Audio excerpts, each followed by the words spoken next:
ঘুম থেকে উঠেই সকাল সকাল আমি আর হাজবেন্ড দুজনে মিলে চলে গিয়েছিলাম আজকে মাছ বাজারে। প্রতিদিন তো বাজার করা হয় না, তো যখন যখন ও বাজারে যায় আমাকেও প্রায় দিন সাথে নিয়ে যায়, আমারও একটু বেড়ানো হয়। তো আজকে মাছ বাজারে এসে দেখলাম বিশাল বড় এক ওজনের কাতলা মাছ কাটছে, আর এদিকে আমার ফেভারিট ইলিশ মাছ। তারপরে বাড়ি এসে আগের দিনের বাসি ভাত, ফ্রাইড রাইস আর খাসির মাংস এগুলো বেঁচেছিল, সেটা দিয়ে ওকে খেতে দিয়ে দিলাম, কেননা ও খেয়েই কাজে যাবে আর আমার রান্না করতে তো একটু দেরি হবে।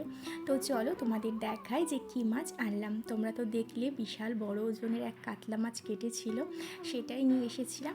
আর আমার ফেভারিট ইলিশ মাছ। তবে এই ইলিশ মাছটা এই প্যাকেট থেকে বের করার পর আমার মনটা একদমই খারাপ হয়ে গেল। আমার খুবই পছন্দের মাছ ইলিশ, কিন্তু দেখো ইলিশ মাছের এই চেহারা দেখে আমার আর এটাকে আর খেতে ইচ্ছা করছে না। এত দাম দিয়ে কেনার পর যদি এরকম হয় তাহলে আর কি বলবো বলো। এইদিকে আমার হাজব্যান্ড ইলিশ মাছ খেতে একদমই পছন্দ করে না, আর আমার মাছের মধ্যে প্রিয় হলো ইলিশ মাছ। তো আজকে খুবই ইচ্ছা হয়েছিল যে ইলিশ মাছও নিই।